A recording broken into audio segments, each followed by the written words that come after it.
The soft morning light streamed through the sheer curtains, casting a warm glow over the cozy bedroom. Amora stirred in her bed, her hand instinctively reaching for James beside her. He was already awake, propped up against the headboard, scrolling through his phone. His neatly trimmed beard framed a calm, smiling face as he glanced her way. "Good morning, sleepyhead," James said with a chuckle, leaning over to kiss her forehead. Amora stretched and smiled. "Morning. What time is it?" "Just past 8. "You deserve a slow start," he replied, setting his phone on the bedside table. "Coffee's brewing." Amora swung her legs off the bed, her silk nightgown brushing against her skin. The scent of freshly brewed coffee wafted through the air, a comforting reminder of their morning ritual. Life felt steady and predictable, a rhythm she had grown to cherish. As she poured herself a cup of coffee, her gaze wandered to her phone on the counter. She hesitated before picking it up, scrolling through her call log. There it was, 5 missed calls to her mother, Mama Grace, all unanswered. "She still hasn't called back," Amora murmured, frowning. James appeared behind her, his arms encircling her waist. "Amora, it's Grace. You know how she is. She probably got distracted, visiting some church group or helping a neighbor with something. That woman is like a whirlwind." Amora nodded, her fingers tapping lightly against her mug. "I know, but it's been over a week. That's unusual, even for her." "Maybe her phone's acting up again," James suggested, his tone light and reassuring. "She's always complaining about it. Don't overthink it." Amora sighed, letting herself lean into his embrace. James always had a way of calming her down. "You're probably right. I'll drop by her house this week just to check in." "Good idea," he said, planting a kiss on her temple. "Now, finish your coffee before it gets cold. I've got a meeting soon, and I can't have you worrying yourself all day." Amora managed a small smile and took a sip. Her unease lingered, a faint whisper in the back of her mind, but James's words were like a bomb. He had always been her rock, the one she leaned on when the world felt unsteady. If he wasn't worried, maybe she didn't need to be either. Later, as James gathered his briefcase and prepared to leave, he turned to her with a playful grin. "Don't start writing a mystery novel about your mother, okay? She's probably just fine." Amora chuckled, shaking her head. "I'll try." But as she stood by the window, watching James drive off, her thoughts drifted back to Mama Grace. The calls, the silence, the nagging feeling she couldn't quite shake, it was there, quietly gnawing at her. Yet, for now, she pushed it aside, reassuring herself that life, as it seemed, was still perfect. Amora parked her car in the familiar driveway of her mother's modest home. The vibrant flowerbeds that Mama Grace loved to tend to so dearly were overgrown, the vibrant marigolds and hibiscus wilting from neglect. It was unusual, her mother never let her garden go untended. A knot formed in Amora's stomach as she stepped out of the car. She knocked on the front door, waiting for the familiar sound of her mother's footsteps shuffling to greet her. Instead, there was silence. She knocked again, louder this time, and called out, "Mama." "It's me, Amora." The house remained eerily quiet. Amora pulled the spare key from her bag and let herself in, her footsteps echoing slightly in the stillness. The air inside felt stale, as if the windows hadn't been opened in days. The living room looked mostly normal at first glance, the neatly arranged sofa, the framed family photos on the mantel, but then her eyes fell on a duffel bag sitting near the couch. It was partially packed, clothes spilling out onto the floor. Her brows knitted together. Mama Grace was meticulous, never one to leave things half done. Amora crouched to inspect the bag, recognizing some of her mother's church dresses folded neatly inside. "Were you planning to leave, Mama?" she murmured under her breath. Rising to her feet, Amora moved into the kitchen, hoping to find some clue about where her mother might have gone. The sight on the counter stopped her in her tracks. Her mother's old flip phone lay there, the screen dark. Amora picked it up and pressed the power button, but the phone remained unresponsive. Dead. Mama Grace never went anywhere without her phone. It was practically glued to her hip, even if she grumbled about its outdated technology. Amora's heart sank further as she looked around the kitchen. The refrigerator hummed quietly, its surface covered in family photos and handwritten notes. One of the notes caught her attention. In her mother's neat handwriting, it simply read, "Amora's house, Saturday at 3 p.m. She frowned. The date was over a week ago. Her mother hadn't mentioned visiting her house recently. Amora's mind raced as she tried to recall that day. She had been home, but it had been a quiet weekend, nothing out of the ordinary, or so she thought. A sudden knock at the door startled her, making her jump. Amora hurried to answer it, finding Mrs. Odelai, the elderly neighbor who lived next door, standing on the porch with a concerned look on her face. Dressed in her usual colorful headscarf and flowing gown, Mrs. Odelai held a watering can in one hand. "Oh, Amora, it's you," she said, her voice tinged with relief. "I've been wondering when someone would come by." "Hello, Mrs. Odelai," Amora replied, forcing a smile. "I'm just here checking on Mama. Have you seen her recently?" The older woman's expression darkened. "Not since last week. She stopped by your house, didn't she?" Amora's stomach flipped. "What do you mean?" "It was last Saturday, in the afternoon," Mrs. Odelai said, leaning closer as if to share a secret. "I saw her going into your house. I thought it was odd because, well," she hesitated. "Because what?"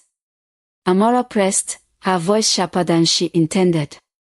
"Because I heard loud voices coming from inside," Mrs. Odelai confessed, lowering her voice. "It sounded like an argument, but I didn't want to interfere. You know how your mother can be when she's upset." Amora's breath caught. An argument. At her house. The timeline didn't make sense. If Mama Grace had come to her house that Saturday, why hadn't she told Amora? And if there was an argument, with whom? Her mind flickered to James, but she dismissed the thought. He had been home that weekend, hadn't he? "Are you sure it was my house?" Amora asked, hoping for some mistake. "I'm certain," Mrs. Odelai said, her tone resolute. "She was carrying a bag when she went in, but she didn't have it when she came out." She looked upset, "Amora." "I tried to call out to her, but she just waved and left quickly." Amora's grip tightened on the doorframe. A faint chill ran through her despite the warm afternoon Sunday. "Thank you, Mrs. Odelai. I'll look into it." The neighbor patted her arm gently. "If you need anything, dear, you know where I am." Amora nodded and closed the door, leaning against it as her thoughts swirled. Her mother had been at her house, and something had happened, something that left her upset enough to leave without her bag. She turned back to the duffel bag and the dead phone, her unease deepening. Pieces of the puzzle were beginning to surface, but none of them fit together yet. The house felt too quiet, too empty, and that knot in her stomach tightened as a thought she didn't want to entertain pushed its way to the forefront. Something wasn't right. And whatever it was, it had started in her own home. Amora pulled into her driveway, her thoughts swirling in a chaotic loop. Mrs. Odelai's words echoed in her mind. She looked upset, there were loud voices, she went to your house. Something was wrong, deeply wrong, and the puzzle pieces weren't fitting together. Stepping into the house, the familiar scent of lavender from her diffuser felt out of place now, masking an undercurrent of unease. She closed the door quietly behind her and called out, "James. Are you home?" "In the office," came his muffled reply. She set her bag down on the counter and stood still for a moment, trying to collect her thoughts. James didn't sound his usual composed self. His voice was tense, clipped.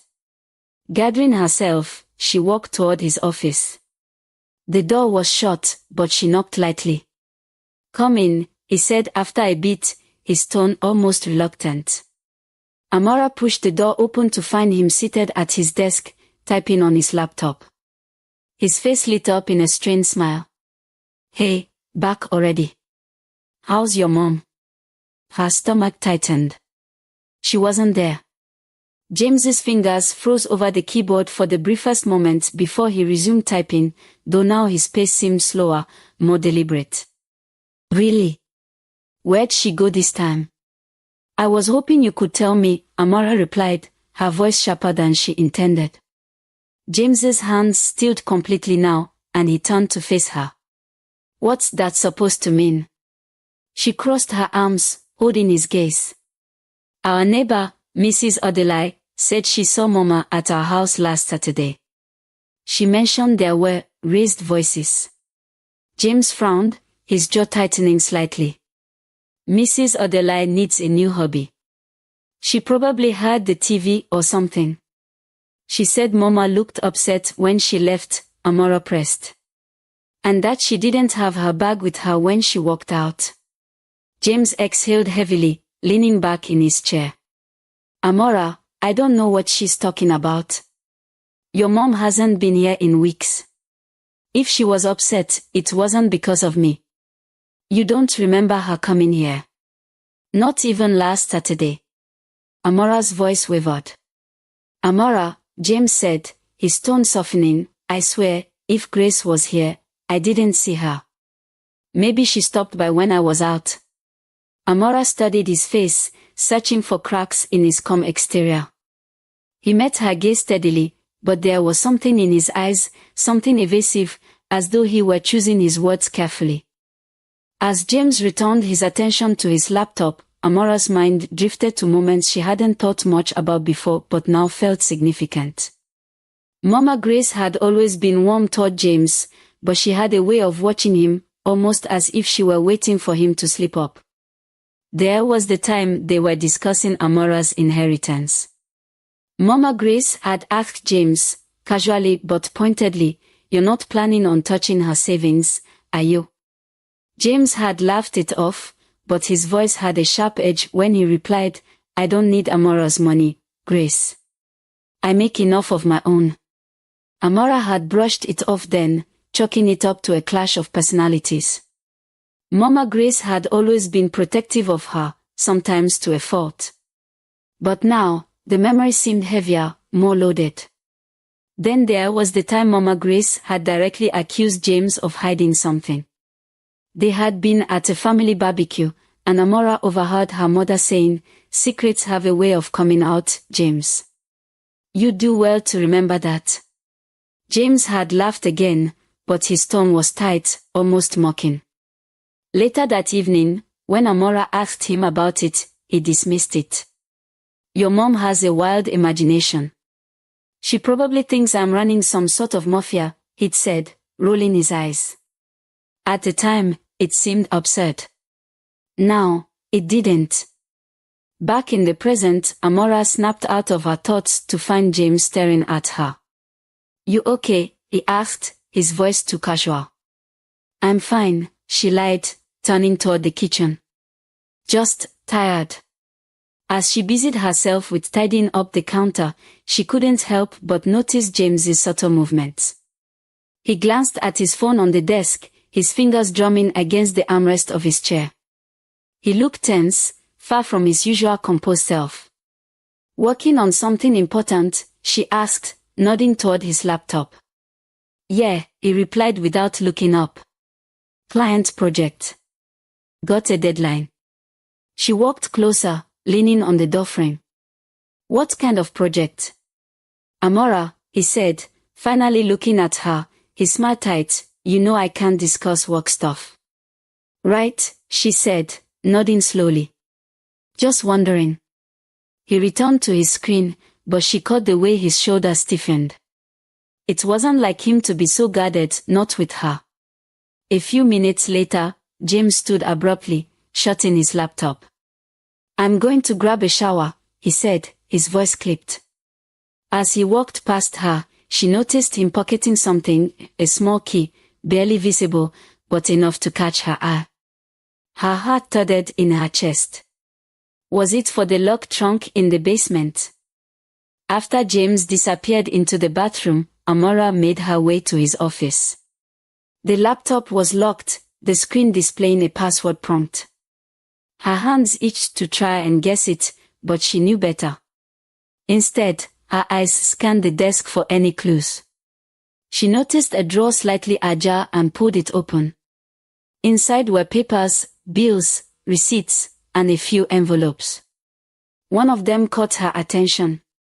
It was addressed to her mother, the handwriting unmistakable. She pulled it out and unfolded the note inside. It was short but enough to send chills down her spine. "We need to talk. Stop interfering. It's not your concern." Her hands trembled as she folded the paper and placed it back in the drawer. The note, combined with James's odd behavior, the locked trunk, and her mother's disappearance, painted a picture she wasn't ready to confront. But denial wouldn't help her now. Her stomach churned as the sound of running water stopped. James would be out of the shower soon, and she couldn't risk him catching her snooping. Quickly, she closed the drawer and left the office, her mind racing. As Amora sat at the kitchen table, pretending to scroll through her phone, she felt James's presence as he entered the room. He kissed the top of her head, as he always did, but this time, it felt hollow, mechanical. "I'll be working late tonight," he said casually, grabbing his briefcase. "Of course," she replied, forcing a smile. Her eyes followed him as he walked out the door, her heart sinking with every step he took. The house felt suffocatingly silent once he was gone. For the first time, Amora allowed herself to admit what she had been avoiding all along. James wasn't just hiding something. He was lying to her, and whatever it was, it had something to do with her mother. The clock ticked past 8, and the house was unusually quiet. James had left for a late meeting, leaving Amora alone. The silence pressed against her ears as she sat on the couch, aimlessly flipping through channels. Her thoughts drifted, unsettled by the growing pile of unanswered questions surrounding her mother's disappearance. The nagging feeling that something was deeply wrong refused to let go. She was about to head upstairs when a muffled thud echoed through the house. Amora froze, the sound unmistakably coming from the basement. Her heart began to pound. It was likely nothing, a loose pipe, maybe the old furnace acting up, but she couldn't ignore the chill crawling up her spine. Grabbing her phone and switching on the flashlight, she made her way to the basement door. The house seemed to hold its breath as she hesitated, her hand hovering over the doorknob. With a deep breath, she twisted it open, the creak of the hinges louder than it should have been in the stillness. The basement stairs stretched below her, cloaked in shadows that danced under her flashlight's beam. She descended slowly, each step creaking under her weight. The air grew colder as she reached the bottom, carrying a damp, metallic scent that made her wrinkle her nose. The basement was cluttered as always, old furniture, boxes of keepsakes, and tools James insisted on keeping. But something felt different tonight, an almost imperceptible shift that set her nerves on edge. She swept the flashlight across the room, her eyes scanning the space until the beam landed on something unfamiliar. In the far corner, partially obscured by an old tarp, was a trunk she didn't recognize. Amora moved closer, her flashlight trembling in her hand. The trunk was large, made of metal, with a heavy padlock securing it shut. Her brow furrowed. James never mentioned bringing anything new down here. It didn't look like the kind of storage box they owned. It was industrial, weathered, and entirely out of place. Amora crouched beside it, running her fingers over its cool surface. A strange unease settled over her as she noticed scratches near the lock, as if someone had forced it closed hastily. She tugged at the lid, but the padlock held firm. Frustrated, she examined the lock closely.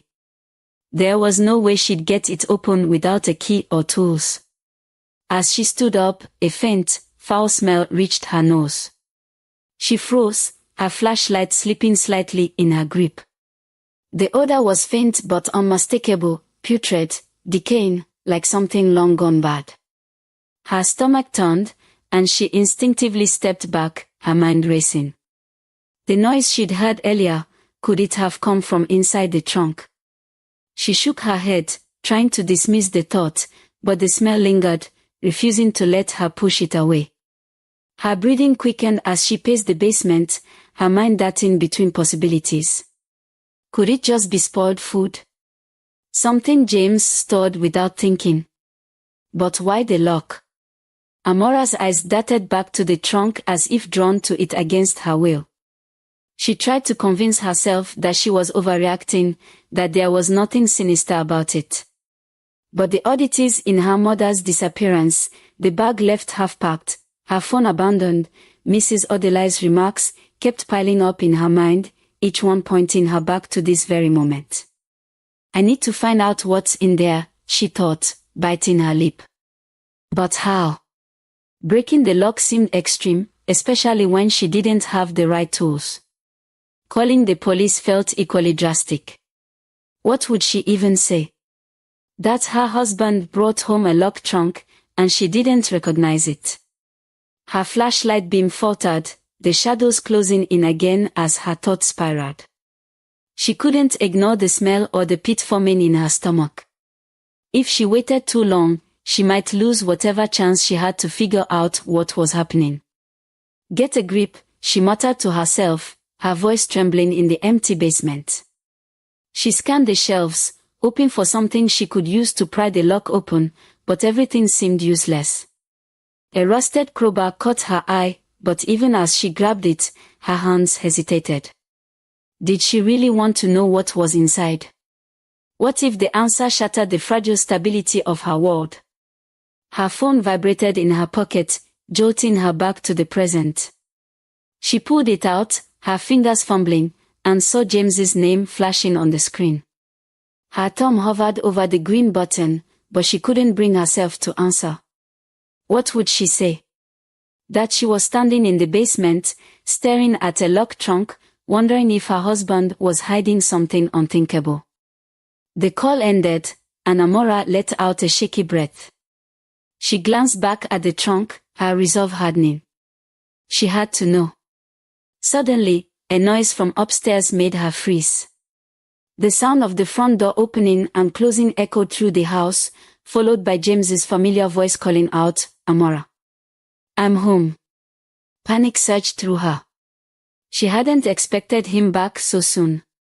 Shoving the crowbar behind an old box, she flicked off her flashlight and hurried up the stairs, closing the basement door quietly behind her. Her heart was racing as she turned to see James walking into the living room, his face lighting up when he saw her. "Hey," he said, setting his bag down on the table. "What are you doing?" "Just tidying up," Amora lied, forcing a smile. She prayed her face didn't betray her unease. James raised an eyebrow but said nothing, leaning down to kiss her cheek. "Everything okay? You look pale." "I'm fine," she said quickly, brushing past him. "Just tired." As James made his way to the kitchen, Amora turned back toward the basement door. Her eyes lingered on it for a moment before she forced herself to look away. The locked trunk was still down there, its secrets sealed behind steel and suspicion. Her thoughts churned as she followed James into the kitchen, feigning no mercy. The smell, the lock, the noise, it all pointed to something sinister, something she couldn't ignore.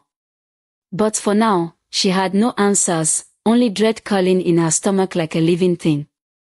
Later that night, as James slept soundly beside her, Amora lay awake, staring at the ceiling. Her mind kept returning to the trunk, the foul smell, and the growing chasm of doubt between her and the man she thought she knew. She had to find out the truth. But how far was she willing to go? Stay tuned for Watch What Happened Next. Subscribe our African Folktales channel.